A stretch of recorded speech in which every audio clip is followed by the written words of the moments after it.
Welcome back to another video. My name is Ina and I'm a wedding photographer based in Toronto, Canada. I work full-time photographing weddings, but I also love to capture anything that has to do with travel, daily life, and photographing people. I am really excited to share with you guys a recent photography project that I did where I walked around one of my favorite neighborhoods in Toronto, which is Chinatown. This neighborhood, in my opinion, is the closest thing that we have here to New York City vibes. I just love how bustling this neighborhood is with all its fruit markets, restaurants, Uber drivers, neon lights, and really just all the chaos happening at once. Before we get to sharing some images, I just want to thank the sponsor of this video, All Things Film. They are my go-to film lab and they made this project possible by providing me with a ton of film and free scanning. I am so grateful to them, so I just want to give a huge shout out to their amazing customer service and exceptional scanning for my film. A couple reasons you should send your film here is that they give you the option to choose Noritsu or Frontier scanners, so you can achieve a specific look since the two scanners provide very different results. They also have a pro scanning option where you can select the color tone, contrast preferences, and brightness. They will work with you to nail down your desired look and give you feedback on achieving it. As a professional wedding photographer that shoots a lot of film, this level of customization has helped me match my film work to my digital seamlessly. If you're ready to send some film, use my code INA to get 10% off your first order. Now back to the Chinatown project. While I am not a street photographer by any means, I think there's a lot of crossover between capturing weddings and capturing strangers in the street. They both involve documenting fleeting, blink-of-an-eye moments that can't necessarily be replaced and reposed. They both involve taking photos of people you don't know, and they both really require you to be in the moment, noticing the things that are happening around you. For the project, I shot through 3 rolls of Portra 400 and 2 rolls of Kodak Gold 200. These were all shot on a Contax G1 with a 28mm Carl Zeiss lens, and the nighttime shots were taken on a Mamiya 6 with a 44mm lens. So I came to this location on 4 separate occasions: in the morning, the afternoon, sunset, and at nighttime. It's interesting to see how different one place can be based on the time of day that you're there. On my morning shoot, there were a lot of people shopping at the market, having a morning coffee and cigarette, and walking their dogs, as opposed to the evenings where I caught a lot of Uber drivers on bikes and very busy street corners. This place honestly looked totally different based on the time of day that I was there. I wanted to pause on one of my favorite photos of this man who happened to look right at me as I clicked the shutter. When this happened, I casually pretended I was trying to capture the scene behind him and that he was in the way so he wouldn't say anything. But I just find this portrait of him so cool, and I love how he was framed right at the corner of the major intersection. Everything from the stoic expression on his face to the storm brewing in the sky behind him make this photo feel very ominous. I actually let him walk ahead of me at the crossing so I could also capture the way he was walking with his hands behind his back. It was a slow, deliberate walk, and I just found him so interesting. I wish I could have followed him around all day. So my first attempt at doing this was cut a little bit short because I wore absolutely the wrong shoes. I got a blister after like 20 minutes of trying to shoot. So we definitely had to call it a day, grab some food at the dumpling restaurant, and try again a different day. So I definitely recommend wearing comfortable shoes if you try this. Don't try to be cool like me.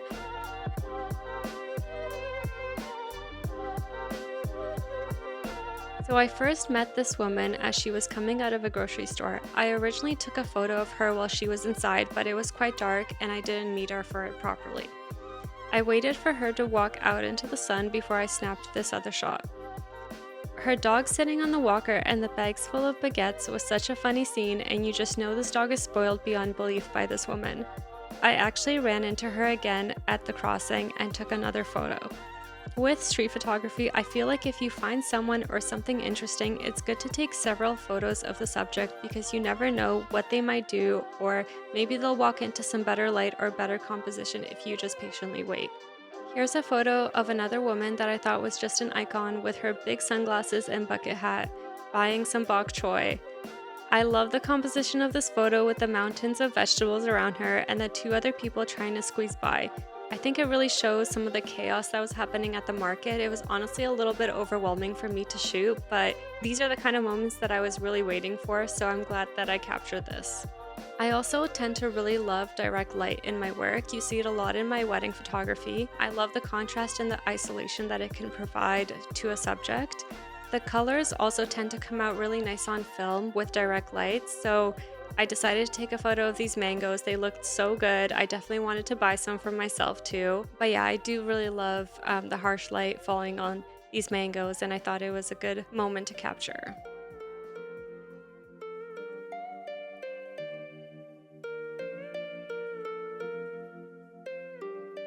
I love this couple walking in front of me with her hugging his arm. I kind of felt in my element as a wedding photographer with this moment. I love their stylish outfits, and I also love their big shopping bags. Clearly they've just gone grocery shopping at TNT. This street vendor had a bright yellow no-frills umbrella. Who knows how they even got it? But I love the contrast of the yellow with the blue sky. I tend to really like warm and cool color contrasts in my work, especially for weddings. So this is probably why I gravitated to this moment. Also, I definitely want this no-frills umbrella for myself. I just really loved capturing all these moments where I caught people in the middle of their day, shopping, running errands, going about their daily life. As a wedding photographer, I love capturing real moments and documenting the day from a more observational perspective, so dipping my toes into street photography actually felt really natural.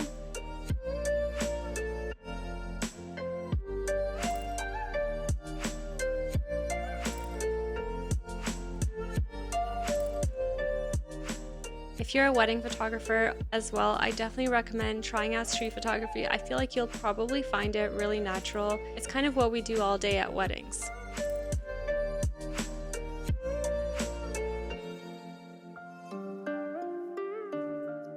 Finally, I wanted to shoot one roll of medium format film to end off the series, and I chose to do it at night. Chinatown lights up at night with these vibrant neon lights, and it's such a good vibe. I shot a roll of Kodak Portra 400 on my Mamiya 6 with a shutter release cable. It was a bit challenging to capture candid moments since I was setting up my tripod for all these shots, and I was attracting a lot more attention than I would with my small Contax. But I did manage to get a few without people noticing, like this Uber delivery biker and these women having dinner at the dumpling restaurant. I think most of these were taken on 1/8 of a second at 3.5. If you haven't used a shutter release cable before, I highly recommend trying it out, as you'll really be able to extend the life of your Portra 400 into the night. I had so much fun doing this project and breaking out of my wedding photography routine. I feel like I really got to know the neighborhood by coming back here so many times and noticing all the nuances. It really is a vibrant community and one of the best places for street photography in Toronto.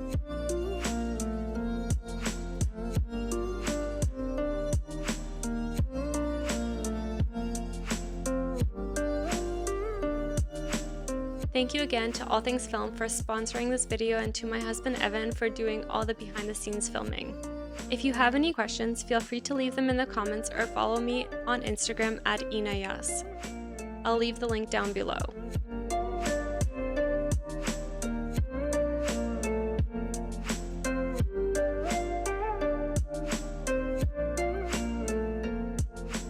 Thank you for watching this video, and I'll see you in the next one.